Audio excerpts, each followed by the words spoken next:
You know, of all the things that I expected to go and start an episode, Japanese crime syndicates trying to sell nuclear weapon material was not what I expected. Because yes, my friends, that actually happened. Takeshi Ibasawa, a Japanese Yakuza leader, was actually sentenced to 20 years in a US prison in March of 2026, so just this past month at the time that I'm making this, for conspiring to sell weapons-grade nuclear materials, this being like, uranium and plutonium and whatnot, from Myanmar to Iran. Now, considering everything that has been going on right now, that is absolutely baffling, but it does bring me back to what it is that I actually wanted to talk about today. In our latest podcast episode that we did on the History with Tokuryu channel, which you can actually go and check that out here if you want, I highly recommend, as that's where my pure history content goes on it.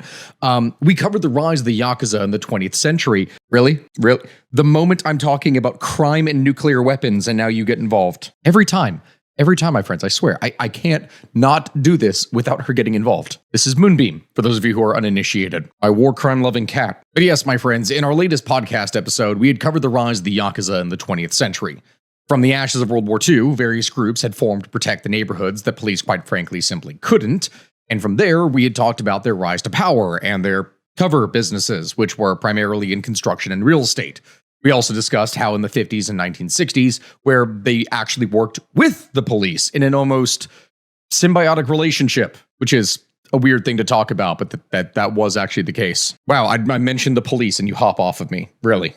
Dear God. Okay, this has a lot of implications. Essentially, to sum things up rather quickly, if the Yakuza were simply killing each other and not innocent civilians, they were allowed to basically operate without interference from the authorities. Today, though, what we're going to be talking about is how the Yakuza in Japan are in heavy decline. And we're going to cover how instead, what is weirdly enough happening in Japan, a new breed of criminal is slowly but surely causing the Yakuza to go extinct. But first, we're going to need to jump back in time in order to illustrate just how influential the Yakuza were over 100 years ago, so you can understand just how bad the fall has been for them in the modern day. Though some, I guess, would probably also argue rise in weird cases if you're getting involved in nuclear weapon dealings. Either way, I digress. Yeah, my friends, it genuinely is pretty crazy what kind of world we live in nowadays. And you know what makes it even freakier? AI. I mean, seriously, the thought that a government, a company, or any kind of person could have just that much knowledge or potential control over you, depending upon what it is that you are using it for or what it is that you are doing, is terrifying. And honestly, that is why I'm actually glad that today I'm actually sponsored by Venice AI. Now, when I say that, I understand. I know what the comment section looks like every single time I make something like this. You say the word AI and everyone just freaks out. I get it. Considering what is happening in both the job market and across social media, it is obviously understandable. People just do not really have any control over their own data anymore, and governments are being heavily involved in all of this, which is worrying. Sam Altman would go and announce ChatGPT can now reference all of your past conversations, and OpenAI has hinted that they may require government-issued IDs in the future. And I don't think that's something that anyone is actually comfortable with, like giving your ID to an AI. But again, that is why I actually like Venice AI. The reality is, my friends, whether you like it or not, AI is something that people are going to use. This is a reality that you see in industries all across the world, and that is something that people have to deal with. At least when it comes to something like Venice, they run leading open source AI models directly in your browser or app. Your conversations are encrypted and stored only on your device, so there's no corporation or government that can spy on you, censor you, or use your data for anything else. Which is honestly a good thing, because Venice is unrestricted. You can ask it anything. There's no company or developer that controls what questions you can ask, and that goes for both the free web browser version or if you get the Pro plan. Which, I'm saying this, you can use it however it is that you want, but if you do get the Pro plan, which I do actually recommend, is you can unlock advanced tools like PDF uploads for instant summaries, which is incredibly useful for massively dense government documents of multi-thousand page things on economics or other topics that are next to impossible to go through in a timely manner.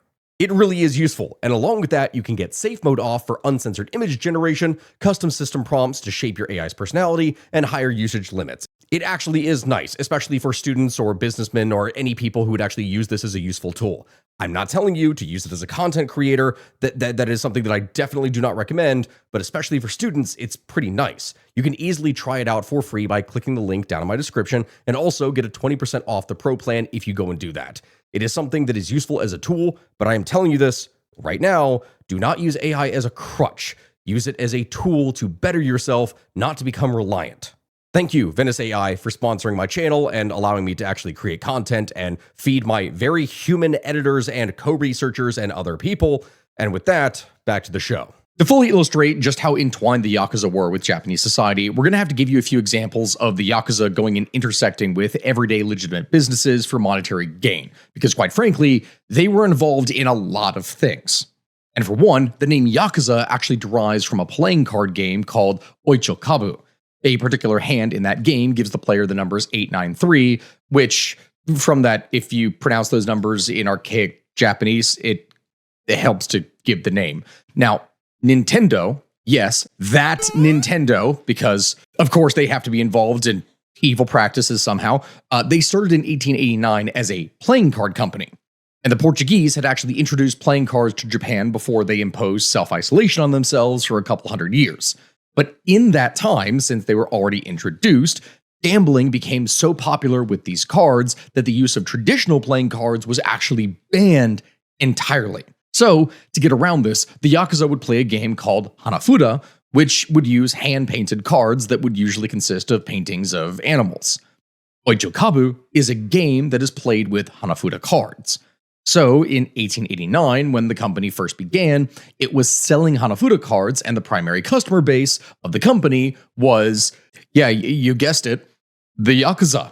So actually, on that note, when I bring this up, it brings up a rather interesting question or thought process.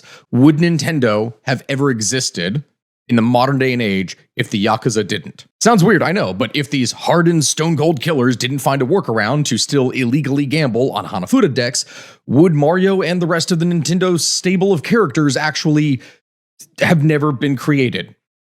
Maybe they would have, maybe not. Really, who can actually tell?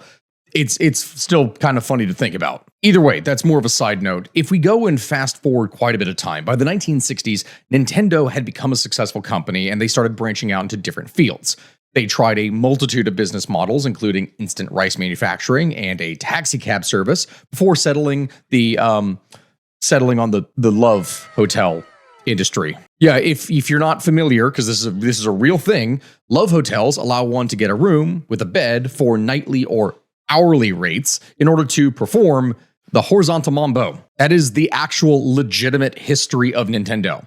This, as you can probably expect, considering the type of actions that we're talking about here, would draw the attention of the Yakuza, who wanted to make a deal with Nintendo to let its night workers go and conduct their business in Nintendo's hotels. And you might be thinking, okay, Stack, why would Nintendo get into the business with the Yakuza knowing that they frequently conduct illegal activities? And well, the thing is, when you are a business in Japan in the 1960s, when the Yakuza was at the peak of their power, and they tell you that you are now a business partner, you tend to say yes. Because if you don't, your skin might not be on your body anymore. So really, they didn't have a choice but to accept the offer. Things went fairly well until they didn't when Yakuza members started running gambling rackets out of Nintendo's Love Hotels.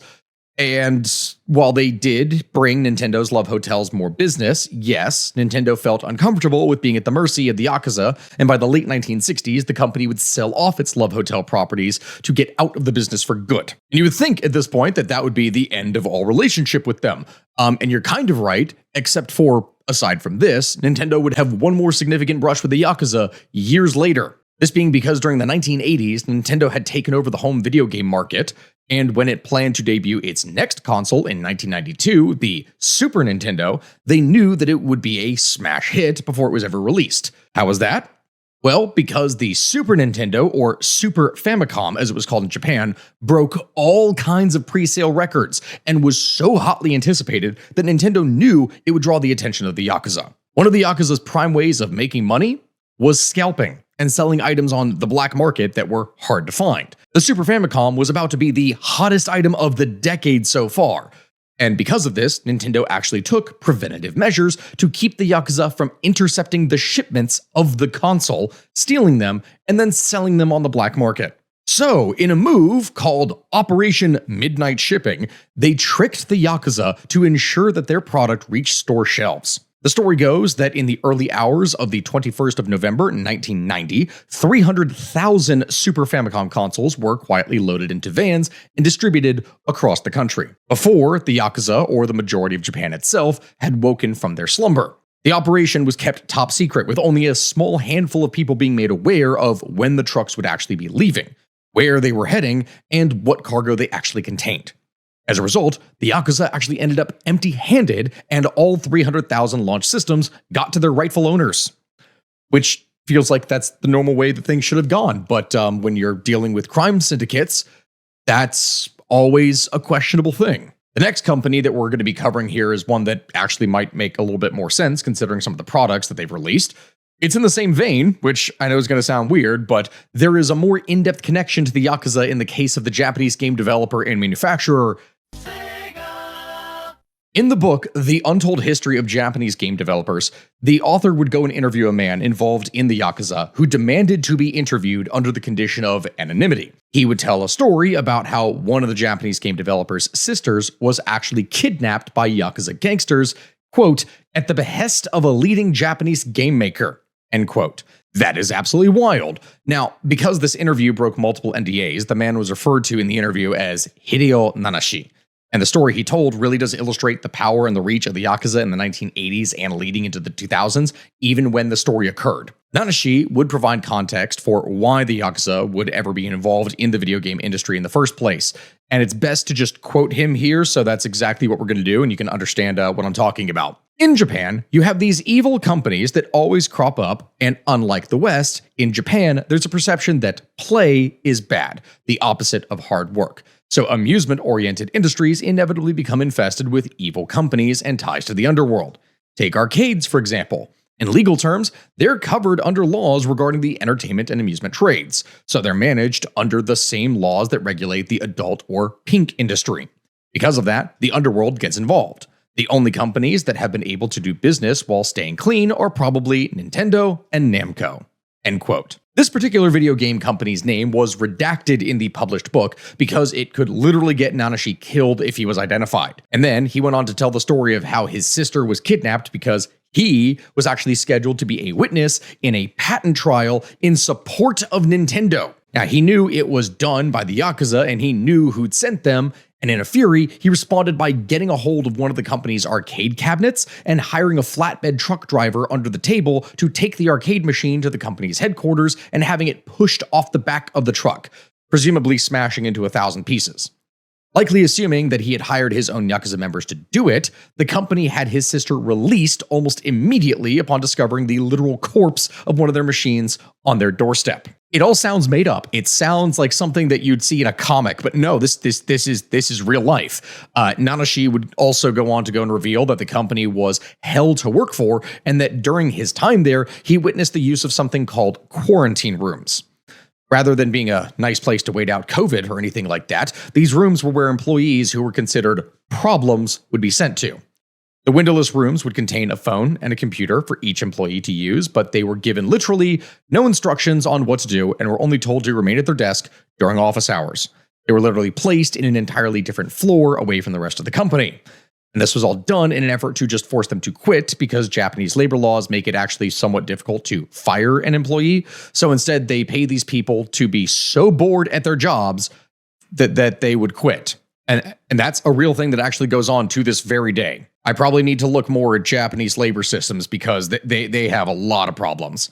Anyway, now, over the course of the story, Nanashi would also go and mention the city that this took place in, that it took place in a commercial district with no residential homes, and that it was near an airport.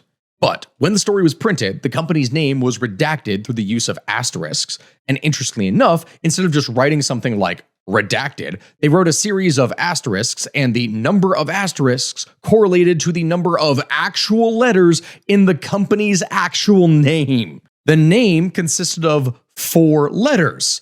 We know it wasn't Sony because the details of the company's offices don't line up with the location of Sony's headquarters. So anyway, in a totally unrelated story, there is a certain company that was sued by employees in 2001 for placing employees in isolation in these quarantine rooms. This company also used to have a headquarters in Tokyo's Shinagawa district, which doesn't have any residential homes. And what do you know? Those offices were also near Tokyo's Haneda Airport. That company,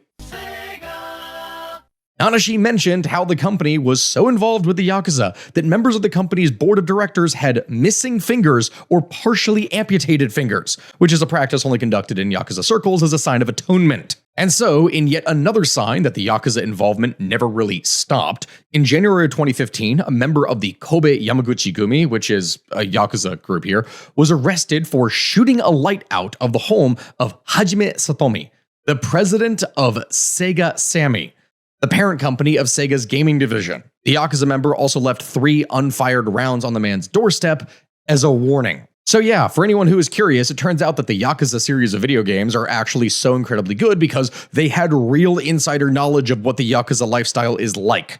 They were making games about Yakuza for Yakuza, essentially. From here, the next company that we're going to be discussing is Konami. And the story of the Yakuza and Konami, combined with Nanashi's context about laws surrounding gaming, is something that puts the Yakuza's entire involvement with the gaming industry into clarity. And it all comes down to a single word, and this is what they would most commonly be associated with if you really asked anyone on the street: Pachinko. Now, to sum it up for those of you who are not familiar with what Pachinko is the machine that is like a mix between a slot machine and a pinball machine. And Japanese people absolutely love Pachinko. Because gambling is illegal, pachinko parlors developed an ingenious workaround. Basically, you go into the pachinko parlor, you play till you're done, and instead of getting paid in money, you get pachinko tickets. Now, these tickets are good for absolutely nothing outside of the pachinko parlor that they came from, but if you walk around the corner from any pachinko parlor in Japan, you will find a pachinko ticket collector who is willing and able to buy those tickets off of you to add to their collection. The tickets are then later sold back to the pachinko parlor in addition to a small fee that goes to the collector for their trouble. And in this manner, gambling is basically legal through pachinko parlors, though not officially. And it's in gray areas like this that the Yakuza have been thriving for centuries. They also happen to have a long history of using pachinko machines as a method of laundering money. This basically would directly mirror how the mafia in the United States would use casinos to launder money, as it's impossible to really determine where and who this money came from once it's in the system. Pachinko parlors are also cheap to start up, and they have very low operational costs. Now, the biggest clue that we have to Sega's involvement with the Yakuza is also the same reason that we know that they are involved with Konami. In the 1970s, Sega began to get involved in the pachinko industry, with Konami getting involved since the 1980s. Sega Sammy also got hugely involved in the pachinko business as well, as it turns out, and while they couldn't scrape money from the video game industry, the Yakuza could make money manipulating the pachinko business. And if you're asking, hey, come on, Stack, how big could pachinko be if you've never really heard of it before? $300 billion. $300 billion. That's how much the pachinko industry has made in 1 year previously. That is not only more money than Vegas produces in revenue every year, it is 4 times the total profit of all worldwide casino gambling. This is so much that 4% of Japan's entire GDP is estimated to come from pachinko. Yes, with that much money involved, you can bet your ass that the Yakuza would not only be interested, but heavily involved. They have been heavily involved in pachinko, and thereby the gaming industry, ever since the 1970s. It's gotten to the point that the Yakuza are so involved in the pachinko industry that there are rumors that they basically took control of Konami through a shell company in order to further manipulate and control the pachinko business. And as with all things Yakuza, this is hard to verify because, like true gangsters, they tend to move in silence. Now, if we are to believe these rumors, it would explain why roughly 10 years ago, Konami began making every move possible to destroy its gaming development legacy, including firing Hideo Kojima, the director and lead developer of the Metal Gear Solid series, for those of you who are unfamiliar. Absolutely amazing game. If it wasn't for the fact that Konami owns the rights to Yu-Gi-Oh!, the Metal Gear Solid series, and all of their merchandise, their video games division would likely not bring in anywhere near as much profit because they haven't been innovative or impactful player in the gaming industry for like the last decade and seem to just make a series of horrible business decisions. But interestingly enough, one part of the company that has remained running smoothly is the amusement division, which is part of the company that makes pachinko machines. Do we have verifiable evidence proving that Konami is run by the Yakuza? No, unfortunately we don't. But it's also kind of hard to say that it's all just a coincidence or anything like that. Anyway, with that, we're going to move on to the next business the Yakuza tried and did succeed in getting involved in, the fight game. Now, there are 2 components to the Yakuza's involvement in both fight promotion and illegal gambling on those matches. The first we'll cover is the Yakuza's decades-long involvement with Japan's national sport, sumo wrestling. In 2010, it was discovered that for decades, massive portions of Japan's sumo industry had been involved with the Yakuza for gambling purposes.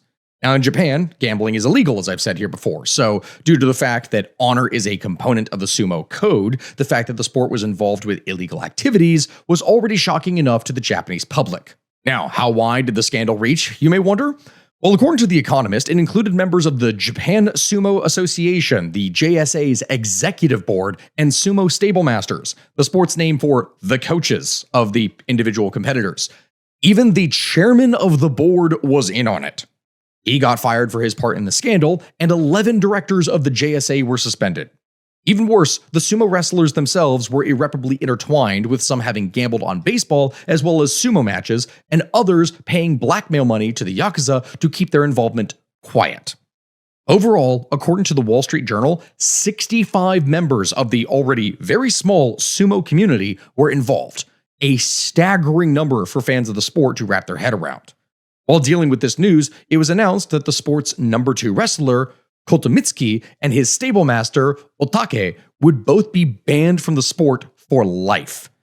This is like if Steph Curry was getting banned from basketball tomorrow for fixing NBA games. It's wild. And it got even worse when it was discovered that match fixing had been involved, with some sumo wrestlers taking a dive for a payday provided by Yakuza members that were betting against them. 14 wrestlers were found guilty of match fixing, with every single one of them being forced to retire. And if this doesn't really go hand in hand with the previous episode that I did on the gambling problem in the United States, you would understand as to why I'm so against this. Anyway, in 2010, the JSA also had to go and ban Yakuza members from attending sumo matches because of a tournament where the Yamaguchi Gumi, Japan's largest Yakuza gang, showed up with 50 members, and they took all the front row seats closest to the mat. This caused the sport to have a bad image, with all the tournament coverage containing loads of gang members in the background, and it got even worse when another Yakuza gang showed up with dozens of members, leading to a rather tense atmosphere that seemed like it might break out into a gang war at any time.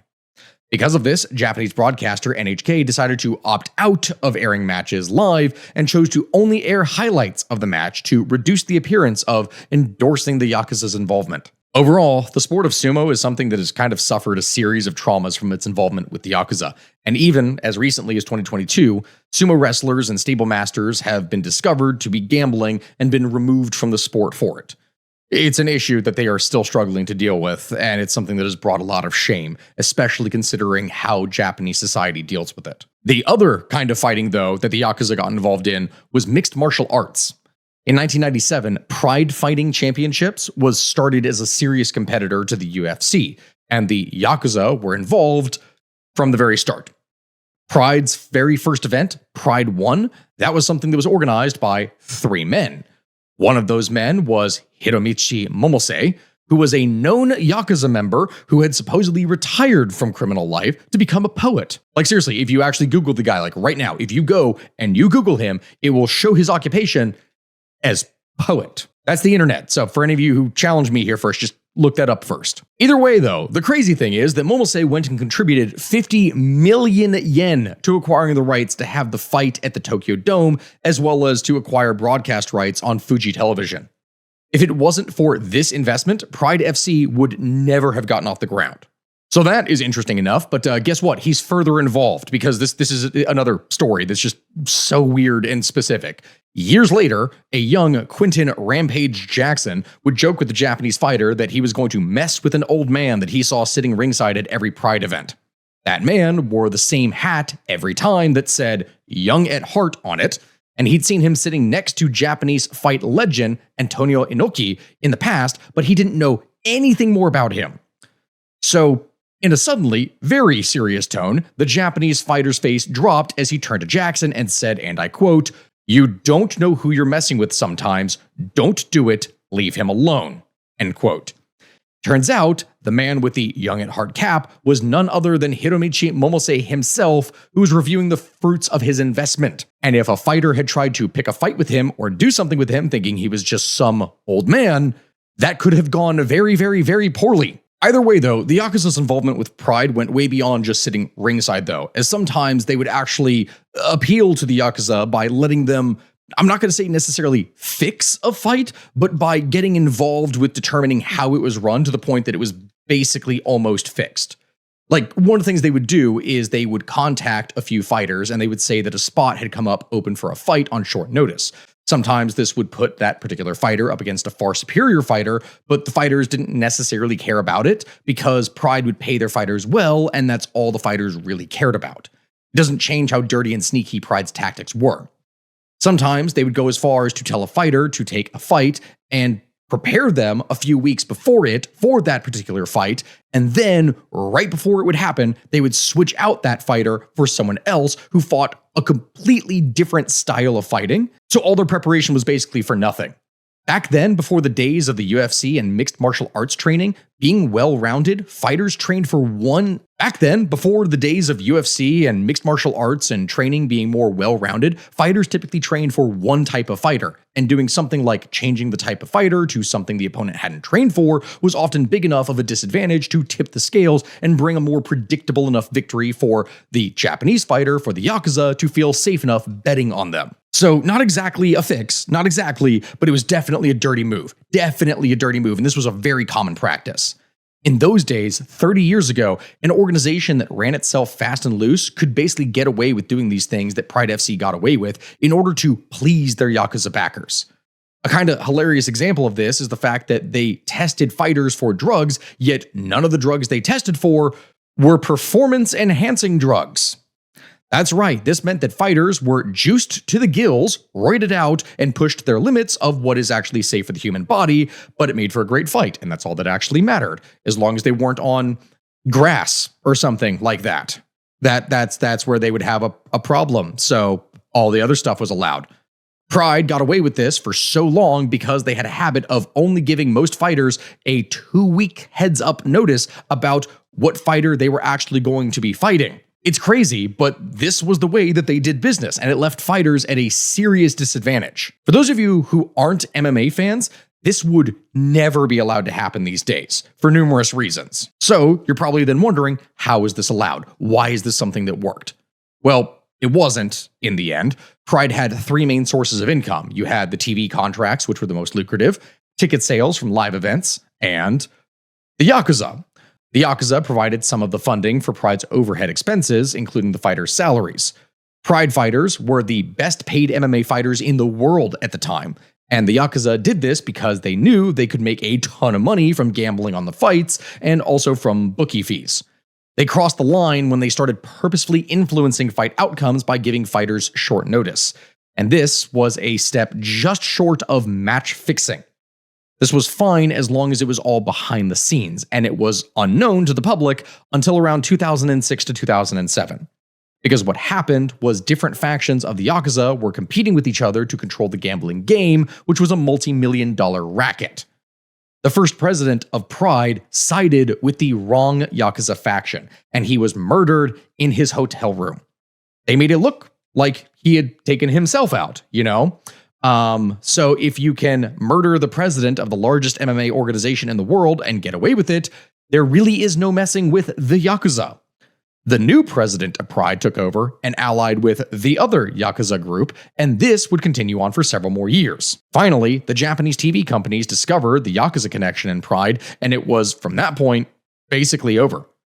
And to this day, MMA has never really recovered in Japan after the collapse of Pride. And so yeah, that was the end of that. And I understand for those of you who are watching right now, you're probably wondering at this point, Stack, why is the name of this video The Fall of the Yakuza? Or something, I guess, depending on whatever it is that I actually decided to name it. Because you've been going on and on about how like crazy the Yakuza were and everything that they were involved in. But also notice how the overwhelming majority of things that I have been talking about was taking place over the course of, say, the 90s and into the early 2000s with the really big name scandals that came out. That is the important thing to mention here. That is when a lot of the scandals broke. Because at this point, we get to the 2010s, when the Yakuza's grip on the Japanese criminal underworld begins to severely weaken. As for why this happened, there are several reasons. The first has to do with a problem that literally every sector of Japanese life is facing right now. There are too many old folks and not enough people to replace them. After the 2000s, the public began to see the Yakuza as a bit old-fashioned. With today's digital world rewarding the concept of instant gratification in many cases, asking a young Japanese man who is fresh out of high school to perform menial tasks such as running errands or cutting scallions for the bosses for years before actually being given any more power or money just isn't really an appealing option. As it became less popular to become a Yakuza member, the gangs found themselves struggling to replenish their ranks, a problem that would only get worse year by year. The second reason that the Yakuza are in decline is that the government got tired of them overstepping the pre-established loose and unspoken agreement of keeping their business private and away from the public. More people began getting caught up in Yakuza violence, and they started shooting at each other in the daytime in the streets instead of at predetermined remote locations at night.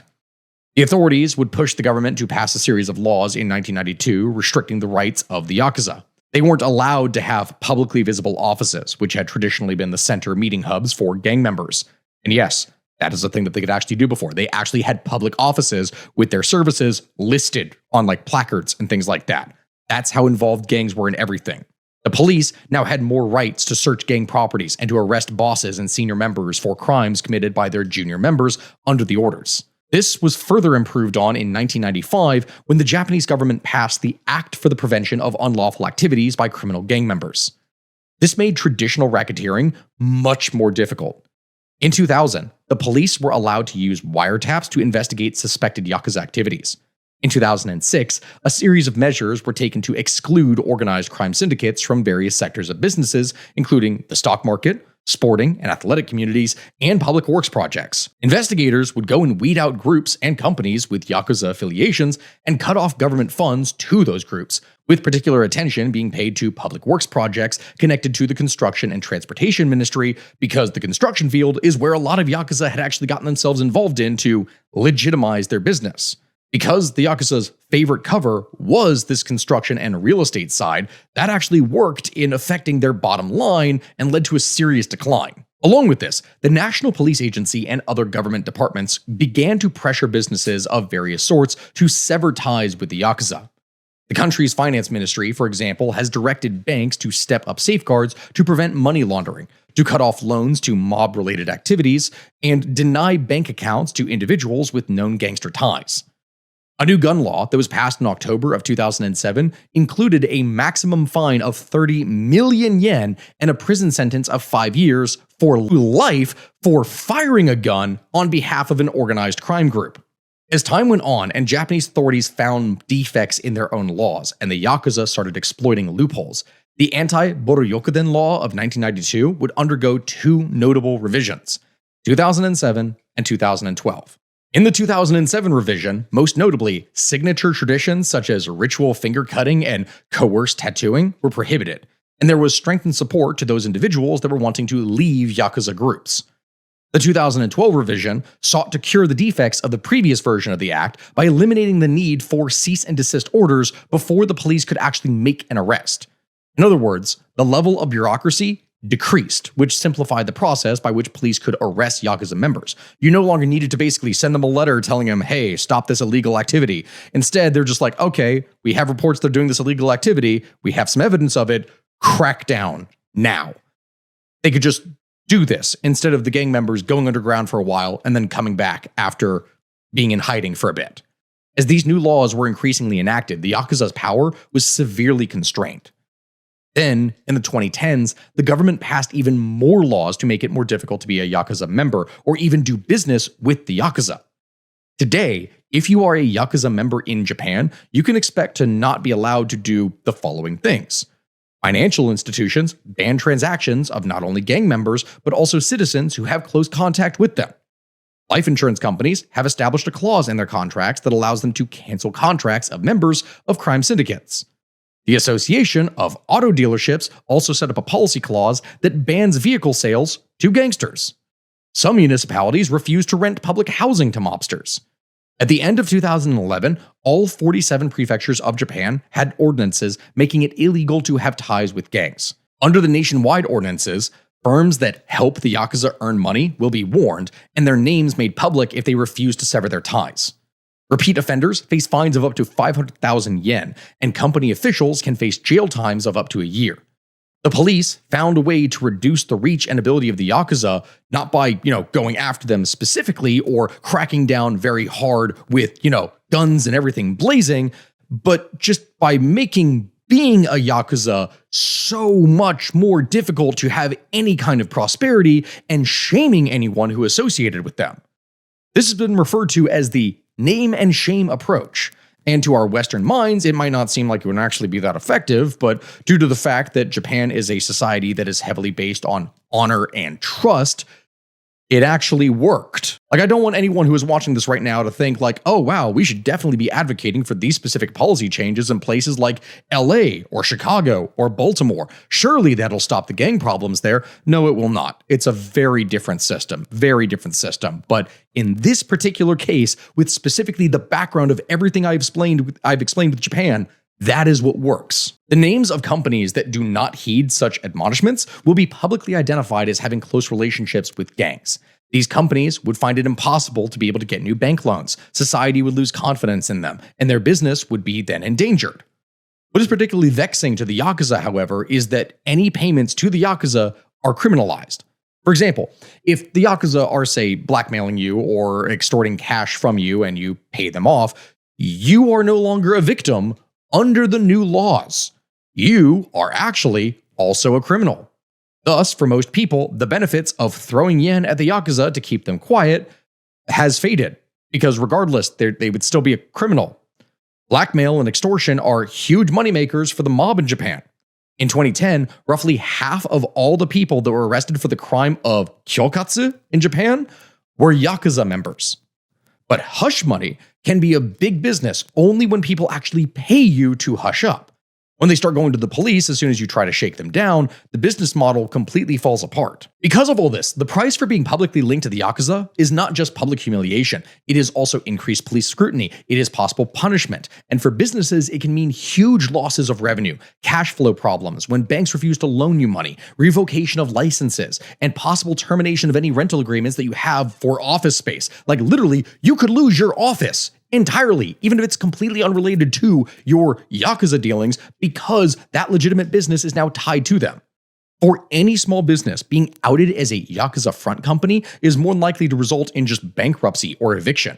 On an individual level, it means being fired or forced to resign from your occupation, as was the case of a popular comedian and TV host, Shimada Shinsuke. That actually happened to him. By this point in time, if you're a Yakuza member, you can't open a bank account, you can't get a credit card, you can't really buy a car, you can't rent an apartment or even get a cell phone account, you can't visit a traditional Japanese onsen or a hot spring bath, you can't get a hotel room in some places, depending on the prefecture. Even hospitals have taken to refusing service to known Yakuza members. It is a refusal of any and all business. It is really the end of all business that actually keeps the Yakuza functioning. But among everything that I've described, there is still one final and actually the main reason that the Yakuza are in decline. It is due to the rise of a new breed of criminal, the Tokuryu. And now I'm going to need to explain this here for a second, because the name itself is formed by the characters for anonymous, Tokume, and fluid, Yudo. The term Tokuryu refers to spontaneous groups that are formed to commit crimes, where members oftentimes don't know each other or those planning and directing their activities. This is very distinct from the Yakuza and way less hierarchical, usually with very loose organizational structures above those carrying out crimes, ranging from robberies and fraud to assault and murder, all the kind of things that you could possibly think of. Most of those arrested for such crimes are recruited online for what is known as yamibaito, or shady casual work, which the name itself is something that I find funny in the first place. Yami is the word for darkness, basically. And then baito is a slang term, basically meaning part-time job. So it is literally saying that this is your criminal part-time job. I love the naming sense of some of these sometimes. But Many of them would tell police that threats were made against them and their families to ensure that they would continue to obey orders. Some of them would say that they were recruited via Instagram, but all of it wouldn't really have any direct ties to anything that could actually get them as involved in Yakuza. According to the National Police Agency, the NPA, more than 10,000 people have been arrested between September of 2021 and February of 2023 that are classified as Tokuryu. These are not career criminals for the most part. They're just people that were looking to make a quick buck and they got recruited. Basically, the way that I want you to imagine this is think like Grand Theft Auto Online Heist, or maybe like the game Payday 2 for any of you who are familiar. You'll then understand how these guys operate. Much like the group that you see in the first scene of The Dark Knight Rises, the Batman movie, for people that remember, these criminals typically don't meet each other until the day of the job. Instead of groveling under a Yakuza boss or maybe having to cut off part of a finger, these jobs just provide quick and easy money for young Japanese criminals without actually having to make them grovel for years to a middle-aged boss that treats you like crap, because that's normally how that works. And do you know what is wild? Do you know what is the craziest thing about this entire thing so far? The Yakuza as a concept are distinctly Japanese. Like when you think of the Yakuza, you think, yes, they're Japanese.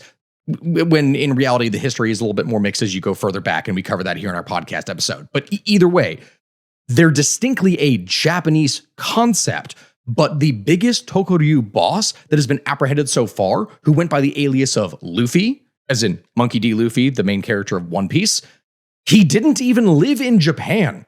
He operated out of Manila in the Philippines and simply conducted all business anonymously online. No one ever even saw his face until police actually apprehended him and 3 of his associates. Their organization also ran telephone scams on elderly Japanese and extorted Japanese business people that were working in Manila. More than 30 members of Luffy's group would be extradited to Japan, and many of them were discovered to be former Yakuza members who actually left because they wanted to make easier money. These Tokuryu groups are almost like terror cells in nature. They pop up and would disband randomly with no real centralized authority. In fact, most of the time, no more than 5 or 6 people will be involved in any particular Tokuryu group, when some Yakuza groups could number in the hundreds or thousands, depending on their time in history. And due to their anonymous online nature, it is much harder to crack down on than the Yakuza, who are significantly more easy to recognize because of their tattoos and missing fingers. As it is, my friends, some Yakuza gangs are simply disbanding. In 2022, the Anagasaki Kai, the gang that is based in the old Asakusa district of Tokyo, they notified other Yakuza gangs that they were, quite frankly, just disbanding. The Anagasaki Kai is believed to have been started in the early Taisho era, this being the period from 1912 to 1926 in Japan. And its main business in recent years was as the leading ticket scalper in Tokyo. Like, they would buy tickets for concerts and sports games, and then they would sell them at inflated prices. That was the big thing they would do. They, quite frankly, just couldn't keep it up anymore. As it is, over half of all Yakuza members are over the age of 50, with less than 15% of members being in their 30s or younger. Less than 5% of their membership are in their 20s, and the numbers aren't getting any more favorable for them. The rise of the Tokuryu got even worse during the COVID lockdown period, when numerous Yakuza money-making ventures had to be placed on hold due to the fact that no one was going out or doing anything. Everything was quarantined. From its peak membership numbers in the 1960s, where Yakuza may have numbered as high as 180,000, to the present day, where their numbers have dwindled to just maybe a tenth of that, maybe only around 18,000. At the end of 2024, that is pretty much what it was. The total was around just 18,000, and it was regarded as still dropping. The Yakuza are a dying breed, and joining is simply not appealing anymore. In the end, the Yakuza lasted hundreds of years, and they're likely going to exist for some time into the future, but they have really nowhere near the breadth or reach of power and influence as they used to, and they are becoming socially irrelevant to the generations that followed them. Like the typewriter and the telegraph, they will eventually be relegated to being a product of their time that was replaced by a new breed of criminal that didn't care for the structure of the old criminal underworld. The Japanese authorities have proven this by dedicating over 10,000 personnel to fighting the Tokuryu, and that number is probably only going to rise. While membership of Yakuza gangs and their organized activities are declining, crime is changing and seems to be rising, actually. The NPA reported that in 2024, they took action against 10,105 people who were involved in crimes related to Tokuryu, which are the loose criminal organizations. Of the total number of people that were arrested, 2,655 were for fraud, 991 for theft, 917 were drug-related, 348 for robbery, and 292 were for violations of amusement arcade law. And what I am talking about there is just like the NPA. Police enforcement action is correspondingly increasing, with the number of people arrested in 2024 rising by 19,200 to 269,550. Of those arrested, 12,479 were for cybercrimes, 7,212 for specialized fraud, which is up 572 from 2023, and 8,232 for violations of the Cannabis Control Act as marijuana usage spreads among young people.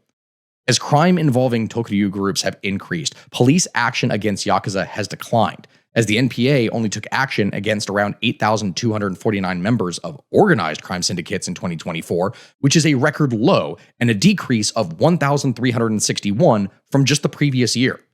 That's almost like an above 10% drop.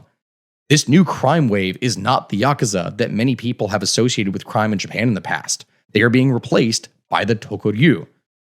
Crime has not gone out of fashion in Japan. It's simply taken on a new face, with actually all of their fingers intact and significantly less tattoos. With that, my friends, we are going to be ending things here today. If you would like, and anyone who is curious from this, check out our podcast on Spotify or Apple or anything else like that, or on Patreon for the other half of the story where we talked about the post-war boom of the Yakuza. Or check out, that same episode here on YouTube on our new channel, the History with Tokuryu channel. That is, besides that, the end of things here today. I want to thank you all here for watching. If you have any more ideas on things that I should be talking about, put that in the comment section below, as I'm really looking at doing a lot more deep dives on just random different things in history as it's related to modern issues, besides everyone just focusing on Iran. I have more episodes that I will have to do on that because of what has been happening, but besides that, I think we're going to end things here today. Thank you, my friends, and I'll see you here next time. Goodbye, everyone.